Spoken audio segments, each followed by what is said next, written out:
বৌমা, ও বৌমা, হলো তোমার? সারাটা দিন খালি রান্ধন বাড়ন, তার উপর শাশুড়ি মায়ের 100খানা আবদার। কি ব্যাপার, একা একা কি এত বকছো?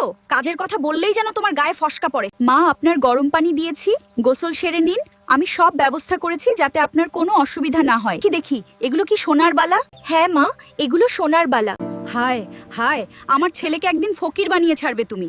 তা তোমার মায়ের জন্য ও তাহলে একজোড়া আনতে বলিও। আমার ছেলের জন্য তো আমি মরেই গেলাম। মায়ের জন্য আজকাল তার আর কিছু কেনার কথা মনেই থাকে না, অথচ সে কত কিছুই তো নিজের প্রয়োজনে কিনে চলেছে, প্রতিদিন নিয়ে আসে।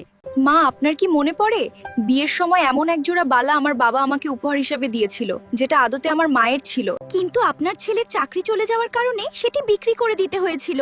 আর তাই তো কষ্ট করে টাকা জমিয়ে এই বালা জোড়াটা সে আমায় বানিয়ে দিয়েছে। হ্যাঁ হ্যাঁ, তার বলতে একটা অলুক্ষণে বউ বিয়ে করে এনেছিল, তাই তোর চাকরিটা চলে গেছিল। সবটাই তার কপাল, এমন অশুভ মানুষের সঙ্গ নিলে এমনই হয়।